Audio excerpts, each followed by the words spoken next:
আমাদেরকে আজকে মূলত মাননীয় প্রধান উপদেষ্টা ডেকেছেন। তার ডাকে আজকে বিভিন্ন ধর্মের নেতৃত্বশীল ব্যক্তিবর্গ তারা এসেছেন এবং দেশের বিভিন্ন প্রান্ত থেকে সবাই আজকে সমবেত হয়েছেন। আমরা বাংলাদেশের মানুষ কেমন আছি, বিশেষ করে আমাদের অন্য ধর্মাবলম্বী যারা আছেন মুসলিম ছাড়া, তারা কেমন আছেন, তারা তাদের সেই অবস্থা ব্যক্ত করেছেন।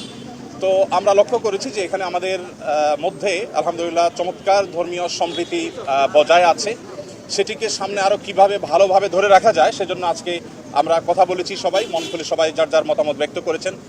মাননীয় প্রধান উপদেষ্টা মহোদয় তিনি আমাদের কথাগুলো খুব মনোযোগ দিয়ে শুনেছেন এবং তিনি বলেছেন যে একটি সুন্দর সম্প্রীতির বাংলাদেশ, যে বাংলাদেশে কোনো ভয় থাকবে না, সেটি গড়বার জন্য তারা কাজ করছেন।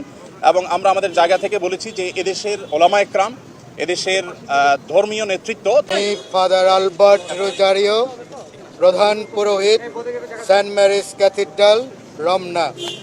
আমি আমাদের খ্রিস্টান ভাই বোনদের পক্ষে প্রধান উপদেষ্টা আমাদের আজকে নিমন্ত্রণ জানিয়েছেন এবং অনেক সুন্দর পরিবেশে, একটা সৌহার্দ্য পরিবেশে প্রায় 2 ঘন্টা আমরা আলোচনা করেছি। আমাদের মাননীয় প্রধান উপদেষ্টা আমাদের কথা অনেক মনোযোগ সহকারে শুনেছেন। যেহেতু সময় কম, আরও অনেকে বলবে, আমি বেশি বলবো না, মূল কথাটা বলবো যে আমরা সবাই একমত হয়েছি।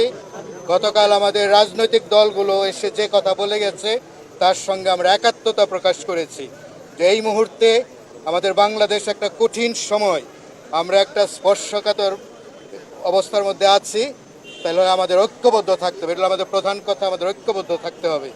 আরেকটা বিষয়, আমাদের হিন্দু ভাই বোনদের তাদের মনে এই ঘটনার পরিপ্রেক্ষিতে স্কনের ব্যাপারে তাদের মনে একটা ক্ষত, তাদের মনে একটা ক্ষোভ, তাদের মনে একটা কষ্ট। তাহলে আমরা প্রধান উপদেষ্টাকে বলেছি যে আমাদের এই ক্ষোভটাকে নিরসন করতে হবে, নিরাময় করতে হবে, এই ক্ষতটাকে নিরাময় করতে হবে।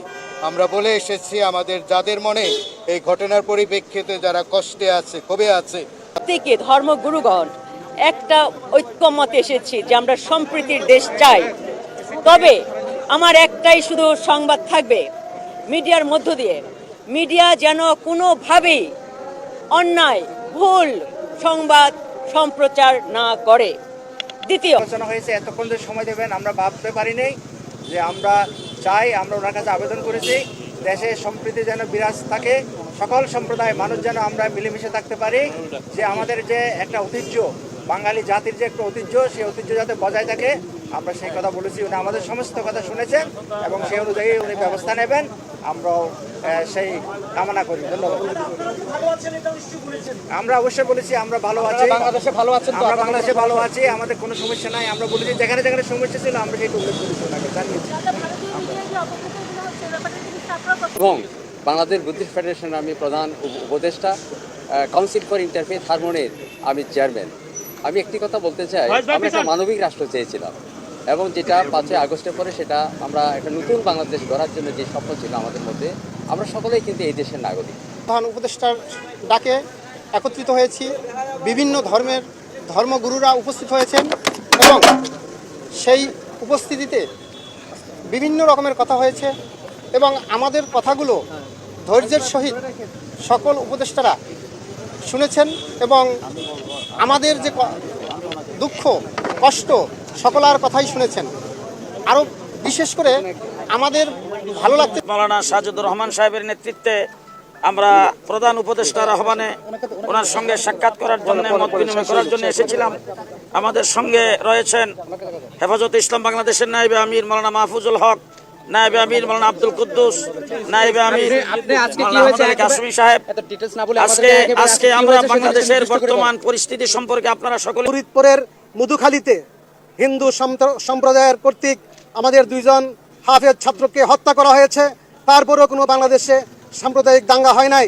আমরা এটা পুরো বিশ্বাস করি, আমরা যে কোনো সময় আশঙ্কা বোধ করি, আমরা অমুসলিম ভাইদেরকে পাহারা দেই, তাদের মন্দিরকে পাহারা দেই।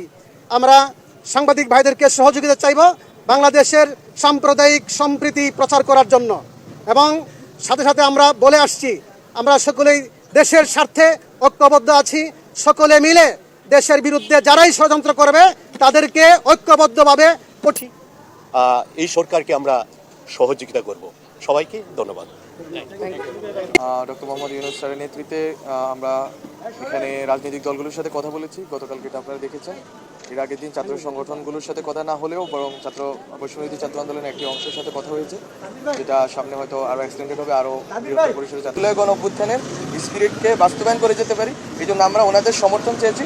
ওনারা অকুণ্ঠ চিত্তে আমাদেরকে সমর্থন দিয়েছেন এবং আমরা আশা করি বাংলাদেশ যে গতিতে। আপনারা জানেন যে ইউ এর 27টা অ্যাম্বাসাডারের সাথে কথা হবে।